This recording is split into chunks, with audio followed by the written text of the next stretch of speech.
तो चलिए अब सीख लेते हैं कि धारावाही सीधे चालक तार द्वारा उत्पन्न चुंबकीय क्षेत्र की गणना हम लोग कैसे करेंगे। ठीक है, यानी कोई भी सीधा धारावाही चालक तार है, जब उसमें हम लोग विद्युत धारा प्रवाहित करते हैं तो उसके चारों तरफ चुंबकीय क्षेत्र उत्पन्न हो जाता है। ठीक है, उस चुंबकीय क्षेत्र की गणना हम लोग चुंबकीय बल रेखाएं खींच कर सकते हैं। ठीक है, तो चलिए इसको हम लोग कैसे करेंगे, कैसे पता करेंगे उसके चारों तरफ चुंबकीय क्षेत्र किधर से किधर है। ठीक है, इसके लिए हमको एक प्रयोग करना पड़ेगा। ठीक है, इस प्रयोग में हमको सबसे पहले एक स्टैंड लेना पड़ेगा। ठीक है, एक स्टैंड लेना पड़ेगा। इस स्टैंड पर एक गत्ते को क्षैतिज रूप से सेट कर देना पड़ेगा, यानी बांध देना पड़ेगा। जैसे एक स्टैंड ले लिए, इस स्टैंड पर एक गत्ते को एकदम इस तरह से क्षैतिज रूप से क्या करेंगे हम लोग सेट कर देंगे। ठीक है, अब इस गत्ते के ऊपर एक सफेद कागज बिछा देंगे। ठीक है, यानी इस गत्ते के ऊपर सफेद कागज इसलिए चिपकाते हैं ताकि इसमें हम चुंबकीय बल रेखाओं को आसानी से खींच सकें। गत्ता रहेगा तो उस पर अच्छे से खिंचाएगा नहीं, इसलिए चुंबकीय बल रेखाओं को आसानी से खींचने के लिए इस पर एक सफेद कागज हम लोग क्या कर देंगे, चिपका देंगे। ठीक है, अब देख लीजिए, अब इस गत्ते में से छेद करके, बीचों बीच में से छेद करके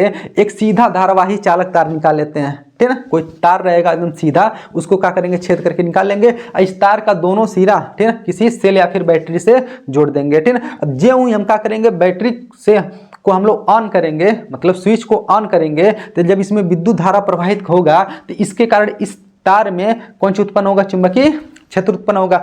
अब ये जो चुंबकीय क्षेत्र उत्पन्न होगा इसको हम लोग कैसे पता करेंगे, यहाँ हमको क्या खींचना पड़ेगा, चुंबकीय बल रेखाएं खींचनी पड़ेंगी। ठीक है, चुंबकीय बल रेखाएं खींचा जाएंगे तो हम लोग चुंबकीय क्षेत्र पता कर लेंगे। ठीक है, तो चुंबकीय बल रेखाएं कैसे खींचेंगे देख लीजिए, उसको ध्यान से समझिएगा। जैसे मान लीजिए एक काल ले लिए, स्टैंड ले लिए, यहाँ पर देखिए एक क्षैतिज गत्ते को क्या कर दिए हम लोग लगा दिए। ठीक है, इस पर एक कौन सी बिछाया हुआ है, सफेद कागज बिछाया हुआ। इसको देखिए बीचों बीच में से छेद करके कोई सीधा धारावाही चालक तार इसमें लगा दिए हैं। ठीक है, इसको देखिए इसके दोनों सिरों को किससे जोड़ दिए, किसी सेल से जोड़ दिए। जब ही इसमें विद्युत धारा प्रवाहित करेंगे हम लोग, तब इसके चारों तरफ कौन सी उत्पन्न होगा, चुंबकीय क्षेत्र उत्पन्न होगा। इस चुंबकीय क्षेत्र को खींचने के लिए हम लोग कंपास सुई की सहायता से ठीक है क्या करते हैं, यहाँ पर चुंबकीय बल रेखाएं खींचते हैं। यानी इस चुंबकीय क्षेत्र को पता करने के लिए यहाँ पर हमको कंपास सुई की सहायता से यहाँ पर चुंबकीय बल रेखाएं हम लोग खींचेंगे। ठीक है, जो चुंबकीय बल रेखाएं यहाँ पर मिलेंगी ना, सब कैसे मिलेंगी, संकेंद्रीय वृत्त के रूप में मिलेंगी। कैसे मिलेंगी, संकेंद्रीय वृत्त के रूप में, मतलब देखिए सभी वृत्तों का केंद्र देखिए एक ही मिल रहा है। ठीक है ना,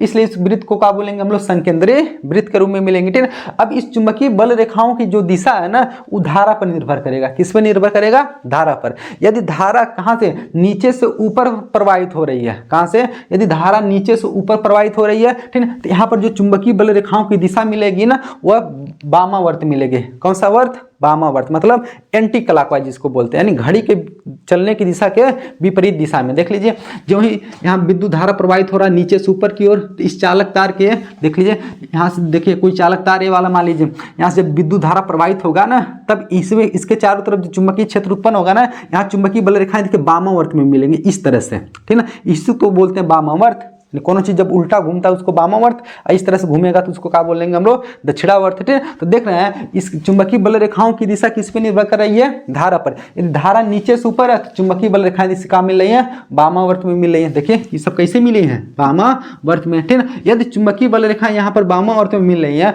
अब इसकी दिशा को बदलना रहेगा ना, हम क्या कर देंगे, धारा की दिशा को बदल देंगे। यानी इसका मतलब यदि धारा को ऊपर से नीचे भेजेंगे, ठीक है, धारा को क्या करेंगे, ऊपर से नीचे भेजेंगे, तो यहाँ पर चुंबकीय बल रेखाएं कैसे मिलेंगी, दक्षिणावर्त में मिलेंगी। ठीक है, तो इस तरह से चुंबकीय बल रेखाओं की दिशा पता कर लेंगे हम कैसे, ठीक है, तो ये धारा के दिशा को मतलब बदल करके। ठीक है, ये धारा की दिशा क्या है, नीचे से ऊपर है, तब क्या होगा यहाँ पर वामावर्त। यदि धारा की दिशा ऊपर से नीचे है तब यहाँ कौन सी मिलेगा, दक्षिणावर्त। ठीक है, चुंबकीय बल रेखाएं मिलेंगी। ठीक है, इस तरह से हम लोग किसी धारावाही चालक तार द्वारा जो सीधा है उसके कारण चुंबकीय क्षेत्र जो उत्पन्न होता है, इस तरह से हम लोग एक गत्ते पर क्या कर सकते हैं, हम लोग खींच सकते हैं, पता कर सकते हैं हाँ कि इस तरह से चुंबकीय बल रेखाएं यहाँ पर मिलेंगी, चुंबकीय क्षेत्र इस तरह से यहाँ पर मिलेगा। ठीक है, तो आशा करते हैं आप लोग को यह अच्छे से समझ में आया होगा। तो चलिए चुंबकीय बल रेखाओं की दिशा ज्ञात करने के नियम पढ़ लेते हैं। ठीक है, यानी जब सीधे धारावाही चालक तार में हम विद्युत धारा प्रवाहित करते हैं तो उसके चारों तरफ चुंबकीय बल रेखाएं उत्पन्न हो जाती हैं। ठीक है, तो उन चुंबकीय बल रेखाओं की दिशा ज्ञात करने के लिए हम लोग दो नियम पढ़ेंगे। ठीक है, पहले वाले नियम को बोलते हैं दक्षिणावर्ती पेंच का नियम, दूसरे वाले नियम को बोलते हैं कौन सी, दाएं हाथ के अंगूठे का नियम। ठीक है, अब चलिए इन नियम को हम लोग बारी बारी से समझ लेते हैं। पहले वाले को क्या बोलते हैं, दक्षिणावर्ती पेंच का नियम, दूसरा वाला कौन सी है, दाएं हाथ के अंगूठे का नियम। नियम, ठीक है। चलिए पहले इसको समझा देते हैं, फिर आप लोग को परिभाषा पढ़ के सुनाएंगे, ठीक है। दक्षिणावर्ती पेंच का नियम यही कहता है, ठीक है, यदि हम पेंच कसते समय, पेंच मतलब होता है स्क्रू, यदि हम पेंच कसते समय, ठीक है, यानी पेचकस को अपने दाएं हाथ में पकड़कर इस प्रकार घुमाएं कि, ठीक है, यदि हम पेंच कसते समय पेचकस को अपने दाएं हाथ में पकड़कर इस प्रकार घुमाएं कि पेंच की नोक जिधर जाए वह धारा की दिशा हो, यानी पेंच की नोक की दिशा कौन सी हो, धारा की दिशा हो, तब पेचकस को घुमाने के लिए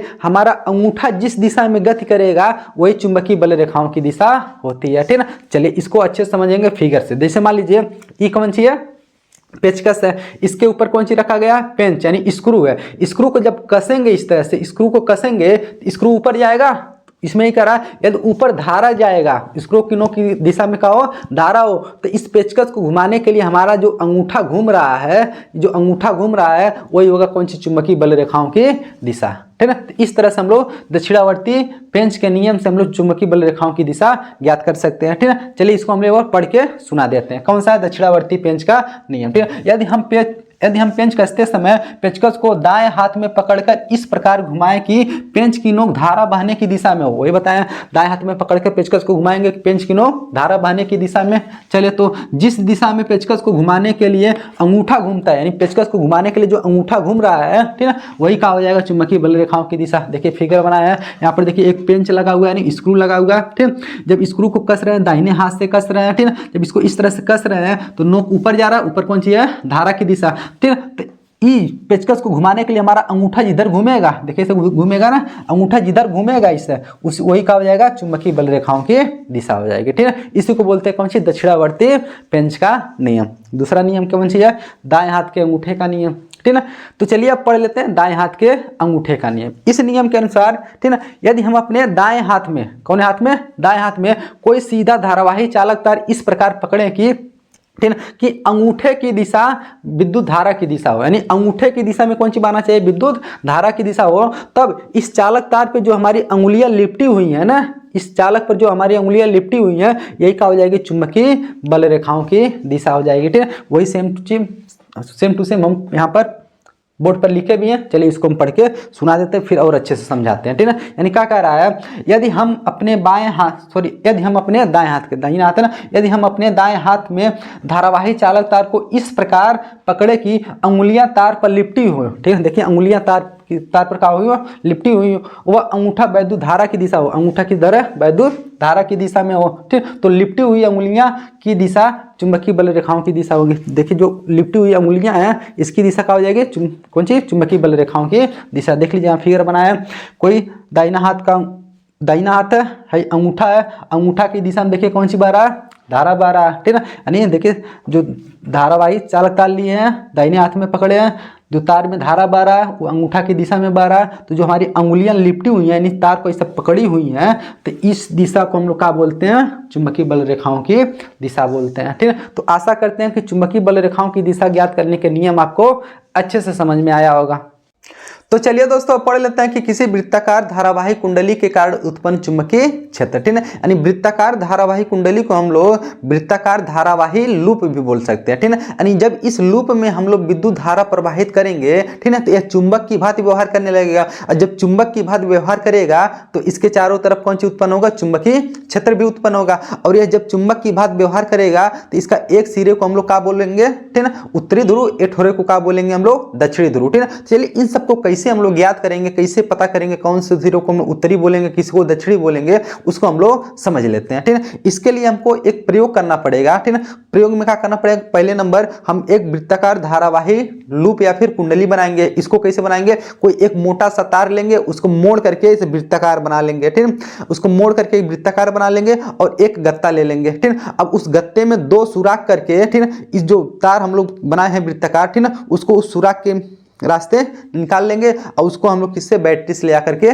जोड़ देंगे। देखिए यहाँ फिगर हम बनाए भी हैं, ठीक है। इसमें देखिए एक वृत्ताकार कौन सी ले लिए हैं, तार ले लिए हैं, ठीक है। देखिए कौन सी है, गत्ता है। गत्ते में देखिए दो ठो सुराख करके, ठीक है, इसके निचले सिरे मिला करके, नहीं, जो वृत्ताकार कौन सी कुंडली है, इसका जो दूसरा सिरा है, मतलब जो सिरा है उसको हम किससे जोड़ दिए हैं, बैटरी या फिर सेल से जोड़ देते हैं, ताकि इसमें हम लोग विद्युत धारा प्रवाहित करें, तब ये चुंबक की भांति व्यवहार करने लगे। ठीक है, अब क्या कर देते हैं, जो गत्ता रहता है ना, इस गत्ते पे हम लोग सफेद कागज चिपका देते हैं। सफेद कागज इसलिए चिपकाते हैं ताकि हम लोग चुंबकीय बल रेखाओं को आसानी से खींच सके। ठीक है, तो गत्ते पर आसानी से नहीं खींचाएगा, तो सफेद कागज रहेगा तो आसानी से चुंबकीय बल रेखाएं खींचा जाएंगी। ठीक है, तो इस तरह से चुंबकीय बल रेखाएं खींचा जाएंगे तो चुंबकीय क्षेत्र इसका पता हो जाएगा। ठीक है, तो यहाँ हमको एक प्रयोग में क्या चाहिए होगा।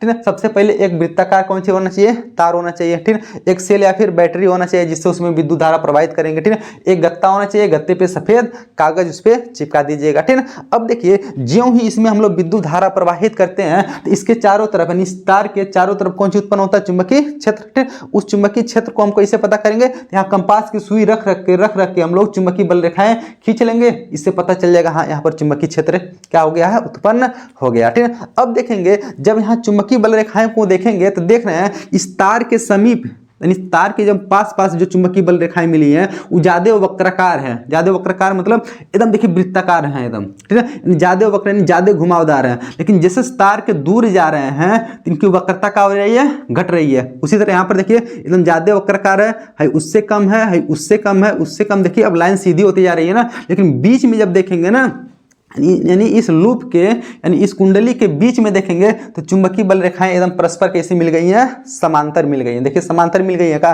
तथा इस लूप के एकदम लंबवत मिलेंगी। ठीक है, यानी इस लूप के तल के लंबवत मिलेंगे और कैसे, चुंबकीय बल रेखाएं समांतर।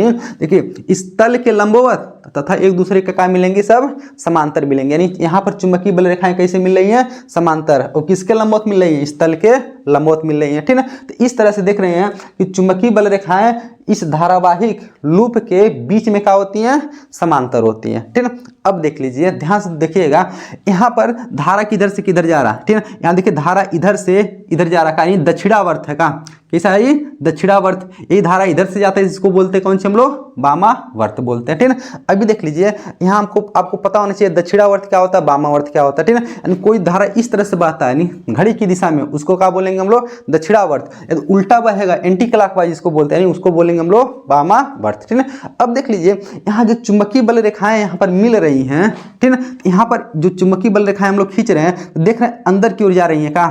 ठीक है, यहाँ से अंदर की ओर जा रहे हैं, फिर उधर से बाहर निकल जाएंगे, फिर अंदर गई है, फिर बाहर निकल आएंगे। यहाँ पर भी देखिए अंदर गई है, फिर इसे घूम के बाहर आ गई है। फिर यानी देख रहे हैं कि यहाँ पर चुंबकीय बल रेखाएं यानी सामने से अंदर, मतलब मान लीजिए यहाँ बोर्ड पे तो ना अच्छे से हम दर्शा नहीं पाएंगे। ठीक है, मान लीजिए यहाँ पर एक तार ऐसे ले ले हम लोग, तो यहाँ से चुंबकीय बल रेखाएं देखिए अंदर जा रही है, फिर घूम के इसे यानी इधर से एंट्री कर रही है, उधर जा करके निकल जा रही हैं। तो हम जानते हैं चुंबक का गुण हम लोग ये पढ़े थे, कोई भी एक चुंबक ले लेते हैं तो उस चुंबक के कितने ध्रुव होते हैं, 2। एक ठोरे को एन बोलते हैं, ठोरे को एस। तो चुंबकीय बल रेखाएं किधर से किधर जाती है, एन से निकल के किधर जाती है, एस की ओर, एन से निकल करके एस की ओर, फिर चुंबक के अंदर एस से किधर आती हैं, एन की ओर आ जाती हैं। अच्छा बताइए, हम जानते हैं जहां से चुंबकीय बल रेखाएं निकल रही हैं उस ध्रुव को हम लोग ठीक है क्या बोलते हैं, उत्तरी ध्रुव। और जहां पर चुंबकीय बल रेखाएं अंदर जा रही हैं उस ध्रुव को क्या बोलते हैं हम लोग, दक्षिणी ध्रुव। ठीक है, तो वहां पर देखिए अब इसको हम लोग चुंबक से कंपेयर करने जा रहे हैं कि इसका कौन सा सिरा यानी कौन सा सतह उत्तरी ध्रुव होगा, कौन सा सतह दक्षिणी ध्रुव होगा। तो हम लोग इन चुंबकीय बल रेखाओं की सहायता से ज्ञात कर लेंगे। ठीक है, देखेंगे जहां चुंबकीय बल रेखाएं अंदर की ओर जा रही हैं, अंदर की ओर जाएंगे तो उस ध्रुव को हम लोग क्या बोलेंगे, दक्षिणी ध्रुव। और जहां चुंबकीय बल रेखाएं बाहर की ओर निकलेंगी उसको क्या बोलेंगे हम लोग, उत्तरी ध्रुव बोलेंगे। ठीक, देख लीजिए यहाँ चुंबकीय बल रेखाएं अंदर की ओर जा रही हैं, कहा अंदर की ओर जा रही हैं, तो इस कुंडली का सामने वाला सतह को हम लोग क्या बोल देंगे, जहां अंदर की ओर जा रही हैं कि अंदर की ओर जाती है तो उसको क्या बोलते हैं हम लोग, दक्षिणी ध्रुव। क्या बोलते हैं, दक्षिणी ध्रुव। यानी इस कुंडली का सामने वाला सिरा कौन सी हो गया, तो दक्षिणी ध्रुव। जब सामने वाला दक्षिणी ध्रुव है तो पीछे वाला क्या हो जाएगा, उत्तरी ध्रुव। क्योंकि देखिए सामने वाले सिरे से एंट्री करी है, इधर से निकलेगा ना, जिधर से निकलता है उसको हम लोग क्या बोलते हैं, ठीक है, कौन सी बोलते हैं, उत्तरी ध्रुव। ठीक है, तो सामने वाले को क्या बोल दिए, दक्षिणी ध्रुव, और उसके पीछे वाले को क्या बोल दिए, उत्तरी ध्रुव। ठीक है, उसी तरह यदि हम धारा को बदल देता अभी तो देखिए क्लॉकवाइज जा रहा था, तो एंटी क्लॉकवाइज बहने लगेगा। जब धारा को बदलेंगे तो चुंबकीय बल रेखाओं की दिशा भी बदल जाएगी। तो जिधर से अंदर जा रही थी अब उधर से बाहर आने लगेंगी। जब बाहर आने लगेंगी तो ध्रुव भी बदल जाएगा, ठीक है। जब बाहर इधर आएंगे, जहां से निकल रही है तो उसको क्या बोल लेंगे, उत्तरी ध्रुव। कब? जब धारा को बदलेंगे तो सामने उत्तरी ध्रुव हो जाएगा, पीछे का हो जाएगा दक्षिणी ध्रुव, ठीक है। तो देख रहे हैं इस चुंबक बना किसके कारण, तो विद्युत धारा के कारण। यदि इसका ध्रुव पता करना रहेगा हम लोग तो दो तरीके से पता कर लेंगे, या तो चुंबकीय बल रेखाओं को देख करके या फिर धारा को देख करके हम लोग पता कर लेंगे, ठीक है। कैसे? यदि चुंबकीय बल रेखाएं अंदर की ओर जा रही हैं तो उस सतह को क्या बोलेंगे हम लोग, दक्षिणी ध्रुव। चुंबकीय बल रेखाएं बाहर की ओर निकल रही है, माने इधर से अंदर गए होंगे तो उसके पीछे बाहर निकली होंगी ना, तो उसको क्या बोल देंगे हम लोग, उत्तरी ध्रुव, ठीक है। या फिर धारा को देख करके बता देंगे हम लोग। मान लीजिए ये कोई वृत्ताकार कौन सी है, कुंडली है, इसके सामने ऐसा खड़ा हो जाइए। यदि धारा की दिशा कौन सी है, क्लॉकवाइज है। क्लॉकवाइज मतलब दक्षिणावर्त है। यदि धारा की दिशा दक्षिणावर्त है तो सामने वाले ध्रुव सतह को क्या बोल देंगे हम लोग, दक्षिणी ध्रुव बोल देंगे। यदि धारा की दिशा कौन सी है, वामावर्त है, ठीक है, तब सामने वाले सतह का हो जाएगा उत्तरी ध्रुव हो जाएगा, ठीक है। इस तरह देखिए यहाँ पर हम दो फिगर बनाए हुए हैं, एक ठोर में लिखे कौन सी एस, एक ठोर में लिखे कौन सी एन। यहाँ पर देखिए धारा कैसे बह रहा है, धारा को दर्शा रहा है, ठीक है। धारा कैसे बह रहा है, दक्षिणावर्त, क्लॉकवाइज है। जब धारा दक्षिणावर्त बह रहा है तो सामने वाला सिरा कौन सी है, यस, यस मतलब साउथ, साउथ मतलब दक्षिणी ध्रुव। अब यहाँ पर धारा देखिए कौन सी है, वामावर्त है का। जब धारा वामावर्त है तो सामने वाला सिरा कौन सी है, उत्तरी ध्रुव, ठीक। तो देख रहे हैं यहाँ पर, यानी इस जब चुंबक बन गया है तो इसके ध्रुव को ज्ञात करने के लिए हम धारा को देख करके हम पता कर लेंगे कि इसका ध्रुव किधर से, यानी कौन सा उत्तरी ध्रुव होगा, कौन सा दक्षिणी ध्रुव, ठीक है। यदि धारा क्लॉकवाइज बह रहा है तब सामने वाले को क्या बोलेंगे हम लोग, दक्षिणी ध्रुव। यदि धारा कौन सी वामावर्त में बह रहा है तब सामने वाले ध्रुव को क्या बोल देंगे हम लोग, उत्तरी ध्रुव, ठीक। तो दोस्तों आशा करते हैं आप लोग को, ठीक है, कौन सी वृत्ताकार धारावाही कुंडली के कारण उत्पन्न चुंबकीय क्षेत्र के बारे में अच्छे से, ठीक है, समझ में आ गया होगा।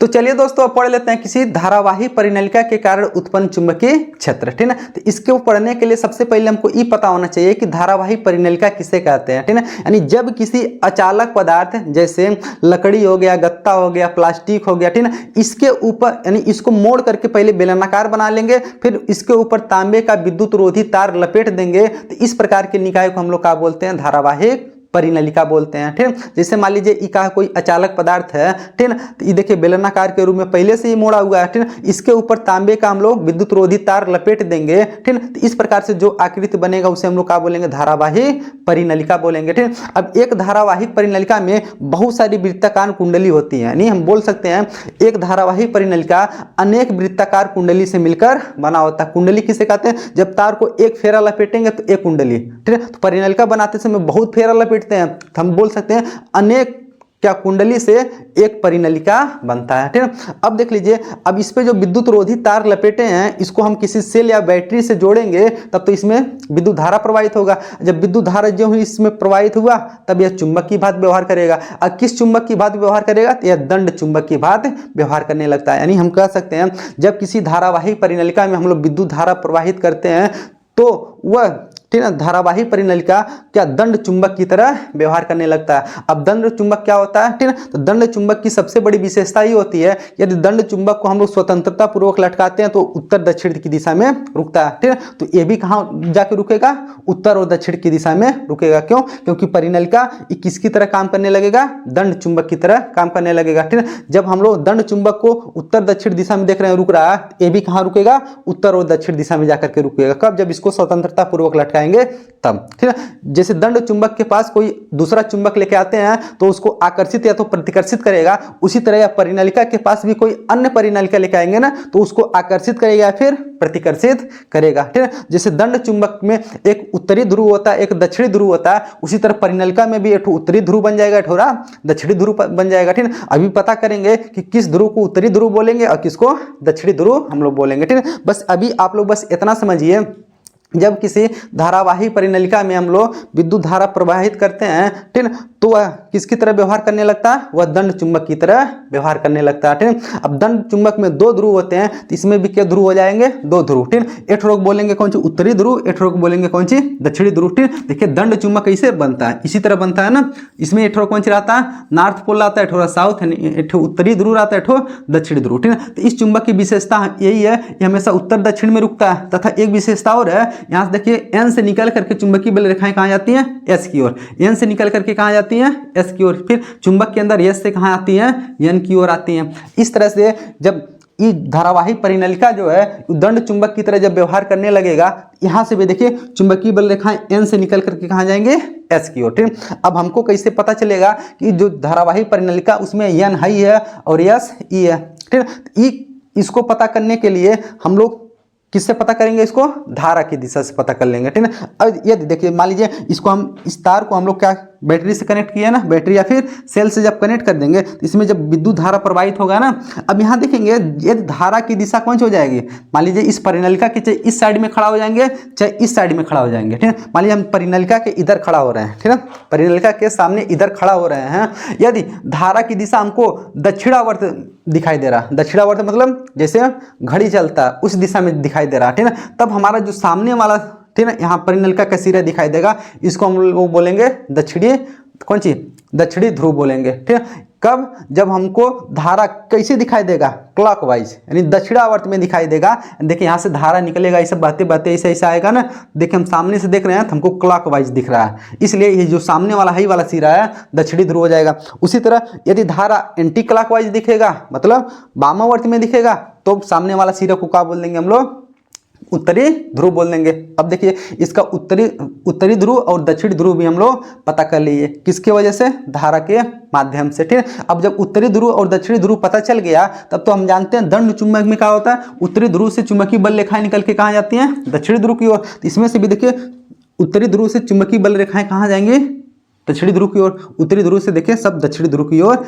जा रही हैं, दक्षिणी ध्रुव की ओर जा रही हैं। ठीक है, इस एन और एस को यानी एन और एस को ज्ञात करने का एक नियम और होता है, उसको भी बता देते हैं। कैसे, हम जानते हैं जहां पर चुंबकीय बल रेखाएं अंदर की ओर जाती हैं उसको हम लोग क्या बोलते हैं, दक्षिणी ध्रुव। देखिए चुंबक था तो यहाँ से निकल करके यहाँ अंदर जा रही है ना, यहाँ से निकल करके यहाँ पर अंदर जा रही हैं, जहाँ अंदर जाती हैं उसको क्या बोलते हैं, दक्षिणी ध्रुव। और जहाँ से निकलती हैं उसको क्या बोलते हैं, उत्तरी ध्रुव। तो देखिए यहाँ पर चुंबकीय बल रेखाएं अंदर की ओर जा रही हैं, कहा जहाँ अंदर की ओर जाएंगे उसको क्या बोलेंगे, दक्षिणी ध्रुव। और जहाँ बाहर की ओर निकल रही हैं उसे हम लोग क्या बोलेंगे, उत्तरी ध्रुव। ऐसे भी पता कर सकते हैं हम लोग उत्तरी ध्रुव और दक्षिणी ध्रुव को। ठीक ना, अब देख लीजिए इस चुंबक की बात कब तक व्यवहार करेगा, जब तक इसमें विद्युत धारा प्रवाहित होगा तब तक। ज्यों ही इसमें विद्युत धारा प्रवाहित होना बंद हुआ, ठीक ना, तो इसमें चुंबक का पूरा गुण हो जाएगा, समाप्त हो जाएगा। ये नॉर्मल तार बन जाएगा, परिनलिका बन जाएगा। ठीक है, इसमें कोई धारा नहीं, मतलब ये कोई चुंबक की बात व्यवहार नहीं करेगा। कब, जब इसमें धारा प्रवाहित होना बंद हो जाएगा तब। ठीक है, अब देख लीजिए, अब जो परिनलिका है इसके कारण देखिए बहुत सारी चुंबकीय बल रेखाएं निकल रही है ना। हम जानते हैं चुंबकीय बल रेखाओं का गुण ही होता है, ये चुंबक के बाहर कौन सी, एन से एस की ओर जाती हैं, लेकिन चुंबक के अंदर कहाँ जाती हैं, एस से एन की ओर। ठीक है, एस से एन की ओर। ठीक है, इस तरह से चुंबक के अंदर, इस परिनलिका के अंदर बहुत सारी चुंबकीय बल रेखाएं क्या होती हैं, पास पास होती हैं। देखिए बहुत ज़्यादा पास पास होती है, यानी हम कह सकते हैं इन चुंबक, इस धारावाही परिनलिका के अंदर चुंबकीय बल रेखाएं बहुत क्या होती हैं, प्रबल होती हैं। क्या होती है, बहुत ज़्यादा प्रबल होती हैं। ठीक है, अब इस चुंबकीय, देखिए यहाँ पर जो चुंबकीय बल रेखाएं हैं इसका है बहुत ज़्यादा प्रबल है। यदि इसको और प्रबल करना चाहते हैं तो जानते हैं किस पे डिपेंड करता है, हम लोग क्या कर दें, इन फेरों की संख्या को बढ़ा देंगे तो यहाँ पर चुंबकीय बल रेखाएं और प्रबल मिल जाएंगे। ठीक है, या तो धारा का मान को बढ़ा देंगे तब पर भी चुंबकीय बल रेखाएं और प्रबल मिल जाएंगे। यदि और मान लीजिए और कम चुंबकीय बल रेखाएं प्राप्त करना चाहते हैं तो इनकी फेरों की संख्या को घटा दीजिए, कम चुंबकीय बल रेखाएं मिलेंगी। और धारा का मान को कम कर दीजिए तो एक और चुंबकीय बल रेखाएं कम मिलेंगी। ठीक है, तो देख रहे हैं इसके चारों ओर जो चुंबकीय क्षेत्र उत्पन्न हो रहा है वो दो चीज पे निर्भर कर रहा है। पहला कौन सी, धारा पर, दूसरा यहाँ पर फेरों की संख्या पर। यदि फेरों की संख्या हम लोग कम कर देंगे तो चुंबकीय बल रेखाएं कम निकलेंगी, तो यानी चुंबकीय क्षेत्र कम उत्पन्न होगा। यदि फेरों की संख्या हम और कौन सी ज़्यादा बढ़ा देंगे तो चुंबकीय बल रेखाएं ज़्यादा निकलेंगी, चुंबकीय क्षेत्र ज़्यादा मिलेगा। धारा का मान भी कम करेंगे तब पर भी, ठीक है, यहाँ चुंबकीय बल रेखाएं कम मिलेंगी। ठीक है, और धारा का मान बढ़ा देंगे तो चुंबकीय बल रेखाएं ज़्यादा मिलने लगेंगी। ठीक है, तो इस तरह से देख रहे हैं जब किसी धारावाही परिनलिका में हम लोग विद्युत धारा प्रवाहित करते हैं तो किसकी तरह व्यवहार करने लगता है, दंड चुंबक की तरह। और दंड चुंबक का विशेषता होता है उत्तर दक्षिण में रुकेगा, तो ये भी उत्तर दक्षिण में रुकने लगता है। यानी हर एक गुण, यानी दंड चुंबक का हर एक गुण किस में आ जाता है, परिनलिका में आता है। कब, जब परिनलिका में हम लोग विद्युत धारा प्रवाहित करते हैं तब। ठीक है, इसमें भी दो ध्रुव, इसमें भी दो ध्रुव आ जाते हैं। ठीक है, ध्रुवों को कैसे पता करेंगे, चाहे धारा की दिशा को देख करके पता कर लीजिए। यदि धारा मानी परिनलिका के सामने आप खड़े होकर के, ठीक है, इस परिनलिका के सामने खड़ा होकर के आप देख रहे हैं धारा आपको कौन सी दक्षिणावर्ती दिखाई दे रहा है, तो सामने वाला सिरे को क्या बोलेंगे दक्षिणी ध्रुव। यदि धारा वामावर्त में दिखाई दे रहा है तो सामने वाले सिरे को क्या बोलेंगे आप लोग उत्तरी ध्रुव। या फिर जिधर से बल रेखाएं अंदर की ओर जा रही हैं उसको दक्षिणी ध्रुव, जिधर से बाहर निकल रही हैं उसको क्या बोल देंगे हम लोग उत्तरी ध्रुव। ठीक है, तो आशा करते हैं आप लोग धारावाही परिनलिका के बारे में अच्छे से समझे होंगे। तो चलिए पढ़ लेते हैं कि चुंबकीय क्षेत्र में स्थित किसी धारावाही चालक पर लगने वाला बल, यानी किसी चुंबकीय क्षेत्र में कोई भी धारावाही चालक रखा रहेगा तो उस पर जो बल लगेगा उसको हम लोग कैसे पता करेंगे। ठीक है, यानी जब किसी बाह्य चुंबकीय क्षेत्र में कोई धारावाही चालक तार रखा रहता है तो उस चालक तार पर एक बल लगता है। इस बल की दिशा ठीक है चुंबकीय क्षेत्र तथा वैद्युत धारा की दिशा के लंबवत होता है। ठीक है, चलिए इसको हम लोग अच्छे से समझ लेते हैं एक प्रयोग के माध्यम से। ठीक है, यानी इसको समझने के लिए हमको एक चुंबक लेना पड़ेगा, तभी तो हमको चुंबकीय क्षेत्र मिलेगा। ठीक है, तो देख लीजिए यहाँ पर एक चुंबक ले लिए हैं, इस चुंबक को बोलते हैं हम लोग नाल चुंबक। क्या बोलते हैं नाल, क्योंकि देख लीजिए ये घोड़े के नाल की तरह, घोड़े के पैर में जो नाल लगता है उसके तरह है। ठीक है, इसलिए इसको बोलते हैं कौन सी नाल चुंबक। अब नाल चुंबक के इसके दो ध्रुव होंगे, कौन से होंगे एक तो यस होगा, एक कौन से होगा एन होगा। ठीक है, अब इनके बीच में चुंबकीय क्षेत्र रेखाएं चलेंगे, चुंबकीय बल रेखाएं बहुत सारी होंगी। अब देख लीजिए इस चुंबकीय क्षेत्र में हम कोई एक धारावाही चालक तार रख दिए, ये कौन सी एक तार। ठीक है, इस तार को इस प्रकार से रखते हैं ना कि यहाँ पर जो चुंबकीय बल रेखाएं हैं इसके अंदर, ठीक है इसके अंदर जो चुंबकीय बल रेखाएं हैं वैसे ठीक है, यानी इसके अंदर कौन सी है जो चुंबकीय बल रेखाएं हैं इसके लंबवत होना चाहिए। ठीक है, अब यहाँ पर तो अब बोर्ड पर हम लोग इसको लंबवत दिखा नहीं सकते, ठीक है, क्योंकि 3D में फिगर बनेगा। ठीक है, यानी इसके लंबवत यानी तार को रखेंगे हम लोग, कैसे रखेंगे इसके समझ लीजिए हमारा हाथ कोई तार है, तार को ऐसा रखेंगे तभी तो देखिए चुंबकीय क्षेत्र ऐसा है, इसके लंबवत हम कौन सी रख दिए हैं तार रख दिए हैं। ठीक है, जो ही इस तार को हम लोग किससे जोड़ देते हैं किसी बैटरी या सेल से जोड़ देंगे। जो ही बैटरी या सेल से जोड़ करके स्विच ऑन करेंगे तो इसमें कौन सी बहेगा विद्युत धारा बहेगा। ठीक है, जो ही इसमें विद्युत धारा बहेगा तब उस पर एक बल काम करेगा। ठीक है, इस चुंबकीय क्षेत्र द्वारा इस पर एक बल काम करेगा जिसके वजह से ये ऊपर की ओर उठ जाएगा। ठीक है ना, या ऊपर भी जा सकता है और नीचे भी जा सकता है, किसी भी क्षेत्र में दिशा में जा सकता है। ठीक है ना, चलिए यानी देख रहे हैं इस पे एक बल लग रहा है, ये ऊपर की ओर उठ गया। ठीक है, अब क्या करते हैं अब धारा की दिशा को बदल देते हैं या फिर चुंबकीय क्षेत्र की दिशा को बदल देते हैं। एन को इधर कर देते हैं, यस को इधर कर देंगे। जब एन और यस को बदल देंगे तो चुंबकीय बल रेखाओं की दिशा बदल जाएगी। जब चुंबकीय बल रेखाओं की दिशा जो ही बदलेगी, बल अभी ऊपर की ओर लग रहा था अब कब किधर लगने लगेगा नीचे की ओर लगने लगेगा। या फिर धारा की दिशा को बदल दीजिए, अभी धारा देखिए इधर से इधर जा रहा था तो बल ऊपर लग रहा था, लेकिन धारा को हम इधर से भेज देंगे तो बल नीचे लगने लगेगा, मतलब ये जो तार है वो कहाँ आ जाएगा नीचे की ओर आ जाएगा। ठीक है, तो देख रहे हैं इस तरह से किसी भी चुंबकीय क्षेत्र में कोई भी धारावाही चालक तार रख रहे हैं तो उस पर एक बल लग रहा है। ठीक है, तो इस बल की गणना करने के लिए हम लोग दो नियम पढ़ेंगे। एक नियम को बोलते हैं फ्लेमिंग के बाएं हाथ का नियम और दूसरे वाले नियम को पढ़ेंगे हम लोग कौन से दाएं हाथ के हथेली का नियम। ठीक है, उसको अभी आगे हम लोग पढ़ेंगे। पहले ये बताइए आप लोग को ये समझ में आया नहीं, जब किसी चुंबकीय क्षेत्र में कोई भी धारावाही चालक रखेंगे ना तो उस पर एक बल काम करेगा। ठीक है, उसको देखिए उसके लिए देखिए एक प्रयोग कर लिए हम लोग, एक कौन सी ले लिए तो नाल चुंबक ले लिए, इसके बीच में कौन सी रख दिए एक कोई चालक तार रख दिए। इस चालक तार को चुंबकीय क्षेत्र के क्या रखना पड़ेगा लंबवत रखना पड़ेगा। ठीक है, जब इसमें विद्युत धारा प्रवाहित करेंगे इस चालक तार में, तार ऊपर की ओर उठ जाएगा। धारा की दिशा बदल देंगे तार नीचे की ओर आ जाएगा, या फिर चुंबकीय क्षेत्र की दिशा बदलेंगे तब पर भी तार का हो जाएगा नीचे की ओर आ जाएगा। ठीक है, देख रहे हैं किसी भी चुंबकीय क्षेत्र में हम लोग धारावाही चालक रख रहे हैं तो इस पे एक बल काम कर रहा है। ठीक है, अब इस बल की दिशा जो होती है ना उस चुंबकीय क्षेत्र जो चुंबकीय क्षेत्र है, ठीक है, और जो इसमें प्रवाहित धारा होती है उसके लंबवत होती है। यानी जो बल लगता है ये जो चुंबकीय क्षेत्र है इसमें जो धारा प्रवाहित हो रहा है इसके क्या होता है लंबवत लगता है। ठीक है, इस बल को ज्ञात करने के दो नियम हम लोग पढ़ेंगे। ठीक है, चलिए उसको भी हम लोग पढ़ लेते हैं। तो चलिए पढ़ लेते हैं कि चुंबकीय क्षेत्र में स्थित ठीक है धारावाही चालक पर लगने वाले बल की दिशा ज्ञात करने के नियम। ठीक है, यानी किसी भी ठीक है चुंबकीय क्षेत्र में कोई धारावाही चालक रखा हुआ है तो उस पर बल किधर से किधर लगेगा। ठीक है, तो इसको ज्ञात करने के लिए हम लोग दो नियम पढ़ेंगे। ठीक है, पहले वाले नियम को बोलते हैं फ्लेमिंग के बाएं हाथ का नियम और दूसरा होता है दाएं हाथ के हथेली का नियम। ठीक है, इन दोनों नियमों की सहायता से हम लोग ठीक है किसी भी चुंबकीय क्षेत्र में स्थित धारावाही चालक पर बल किधर लगेगा उसको हम लोग ज्ञात कर सकते हैं। ठीक है, तो चलिए सबसे पहले हम लोग पढ़ लेते हैं फ्लेमिंग के बाएं हाथ का नियम। ठीक है, यानी इस नियम के अनुसार ठीक है यदि हम अपने बाएं हाथ का नियम यदि हम अपने बाएं हाथ की ठीक है 3 अंगुलियों को यानी प्रथम 3 अंगुलियों को ठीक है यानी अंगूठे अंगूठे को और उसके पास वाली 2 उंगली को इस प्रकार लें कि तीनों एक दूसरे के लंबवत हों, यानी इन 3 उंगलियों को इस प्रकार रखेंगे कि तीनों एक दूसरे के का हो, लंबवत हों, ठीक है। यदि है जो यानी अंगूठे के पास वाली जो पहली उंगली है यदि चुंबकीय क्षेत्र की दिशा हो, एक किसकी दिशा हो,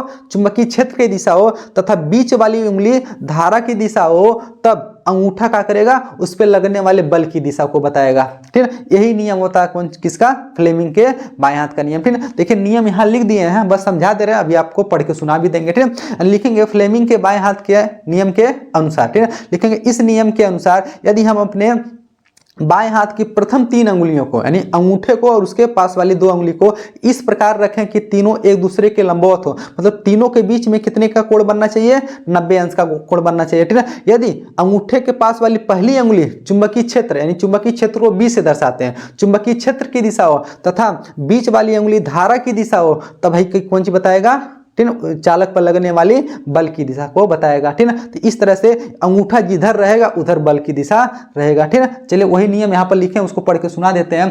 कह रहा है इस नियम के अनुसार यदि हम अपने बाएं हाथ के अंगूठे तथा उसके पास वाली 2 उंगलियों को इस प्रकार फैलाएं कि ठीक है तीनों एक दूसरे के क्या हो, लंबवत हो, ये आपको बताएं।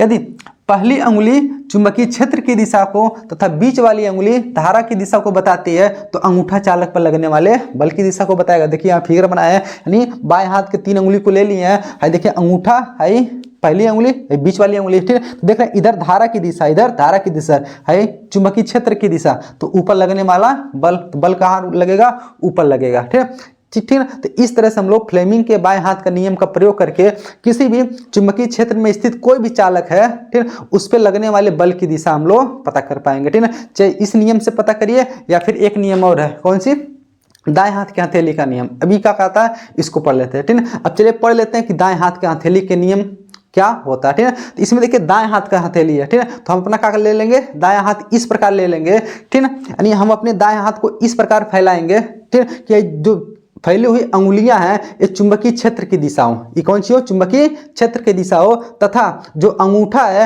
ये धारा की दिशा हो, ठीक है। तब इस हथेली के लंबवत, इस हथेली के लंबवत चालक पर लगने वाले बल की दिशा होगी, यानी हथेली के लंबवत कौन सी लगेगा, बल लगेगा। इस नियम को हम लोग क्या बोलते हैं, दाएं हाथ की हथेली का नियम। फिर चलिए इसको एक बार पढ़ करके फिर अच्छे से समझते हैं, ठीक है। दाएं हाथ की हथेली का नियम क्या कहता है, इस नियम के अनुसार यदि हम अपने दाएं हाथ को फैलाकर इस प्रकार रखें कि फैली हुई उंगलियां चुंबकीय क्षेत्र की दिशा हो, वही दाएं हाथ को फैलाकर इस प्रकार रखें कि फैली हुई उंगलियां चुंबकीय क्षेत्र की दिशा में हो, तथा अंगूठा धारा की दिशा में हो, तो चालक पर लगने वाला बल हथेली के लंबवत ऊपर की ओर होगा, ठीक है। तो चालक पर लगने वाला बल हथेली के लंबवत ऊपर की ओर होगा, ठीक है। यहाँ पर देखिए एक हाथ बनाए हुए हैं, ठीक है, इस तरह से हाथ बना हुआ है, ठीक है। तो है देखिए है चुंबकीय क्षेत्र की दिशा, यानी जो फैली हुई उंगलियां हैं उस चुंबकीय क्षेत्र की दिशा, ये चुंबकीय क्षेत्र की दिशा तथा है धारा की दिशा। तो हथेली के लंबवत कौन सी लगेगा, बल की दिशा, यानी बल हमेशा हथेली के लंबवत ऊपर की ओर लगेगा, ठीक है। यदि मान लीजिए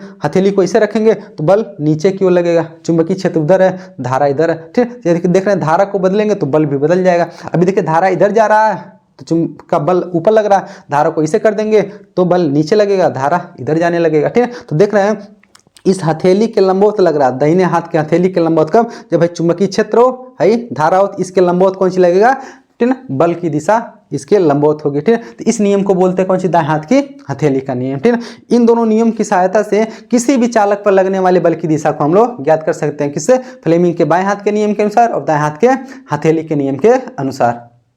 तो चलिए पढ़ लेते हैं कि एक समान चुंबकीय क्षेत्र में स्थित किसी धारावाही चालक पर लगने वाले बल की गणना हम लोग कैसे करेंगे, ठीक है। इसका फार्मूला कौन सा बनेगा, ठीक है, इसको हम लोग बना लेते हैं, ठीक है। मान लीजिए कोई एक समान चुंबकीय क्षेत्र है, उसमें कोई भी धारावाही चालक तार रखा हुआ है, तो उस चालक तार पर कितना बल लगेगा इसकी गणना हम लोग कैसे करेंगे, ठीक है। अब एक समान चुंबकीय क्षेत्र किसे कहते हैं, यानी ऐसा चुंबकीय क्षेत्र जहां चुंबकीय बल रेखाएं परस्पर समांतर मिलेंगी तथा उसके प्रत्येक बिंदु पर, ठीक है, चुंबकीय क्षेत्र की तीव्रता का परिमाण व दिशा का होगा एक समान रहेगा, तो उसे क्या बोलते हैं हम लोग, एक समान चुंबकीय क्षेत्र, ठीक है। यहाँ पर देखिए एक समान चुंबकीय क्षेत्र हम बनाए हुए हैं, ठीक है। देखिए सभी चुंबकीय बल रेखाएं कहाँ हैं, एक दूसरे के समांतर, ठीक है। इसी में देखिए कोई धारावाही चालक तार ले लिए, कौन सी, कोई धारावाही चालक तार ले लिए। इस तार की लंबाई हम कितना मान ले रहे हैं, यल मान लिए, इस तार की लंबाई कितना मान लिए, यल, तथा इसमें जो प्रवाहित धारा है उसको कितना मान लिए, आई मान लिए, ठीक है। तथा चुंबकीय क्षेत्र जो है उसको हम लोग किससे दर्शाते हैं, बी से दर्शाते हैं। अब इस चालक तार पे जो बल लगता है वो तो लंबवत लगता है, इसके पहले हम लोग पढ़ चुके हैं इस बल की दिशा ज्ञात करने के नियम में, ठीक है। तो जो बल लग रहा है तो कितना बल लगेगा, इसके लिए कौन सा फार्मूला बनेगा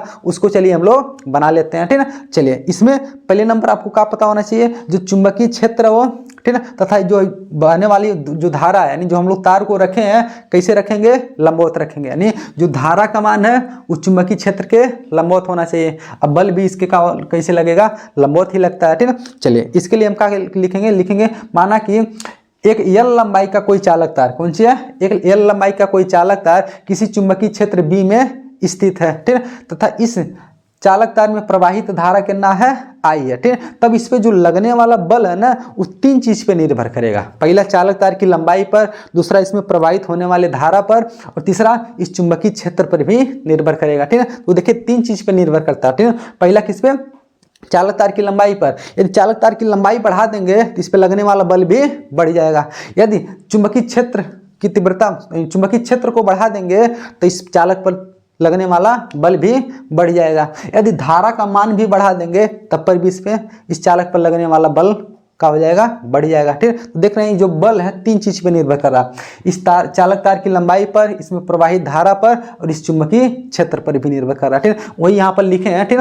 देख लीजिए चुंबकीय क्षेत्र के क्या होता है, अनुक्रमानुपात, यानी जो चालक पर लगने वाला बल है वो चुंबकीय क्षेत्र के अनुक्रमानुपात, यानी चुंबकीय क्षेत्र बढ़ाएंगे, चुंबकीय बल रेखाओं की संख्या बढ़ाएंगे चालक पर लगने वाला बल भी बढ़ जाएगा, ठीक। उसमें तार में प्रवाहित धारा के अनुक्रमानुपाती, धारा को भी बढ़ा देंगे तो पर भी बल का हो जाएगा, बढ़ जाएगा। देखिए यानी F अनुक्रमानुपाती आई, यानी I को बढ़ाएंगे तो क्या हो जाएगा, F भी लगने वाला बल भी बढ़ जाएगा। तीसरा देखिए चालक तार की लंबाई के अनुक्रमानुपाती, यदि लंबाई हम बड़ा कर देंगे, ठीक है, तो जितना बड़ा तार रहेगा उतना ज़्यादा बल लगेगा, तो लंबाई बढ़ाएंगे तो बल भी लगना क्या हो जाएगा, बढ़ जाएगा, ठीक है। तो यहाँ से देख रहे हैं इसको 1 मान लिया समीकरण, 2 मान लिया इसको 3, 1 2 3 में देख रहे हैं सब में F आ रहा है ना, तो F को एक बार लिख दिए, सब में अनुक्रमानुपातिक चिन्ह, तो इसको अनुक्रमानुपातिक चिन्ह लिख लिए। यहाँ BIL है तो क्या हो गया, BIL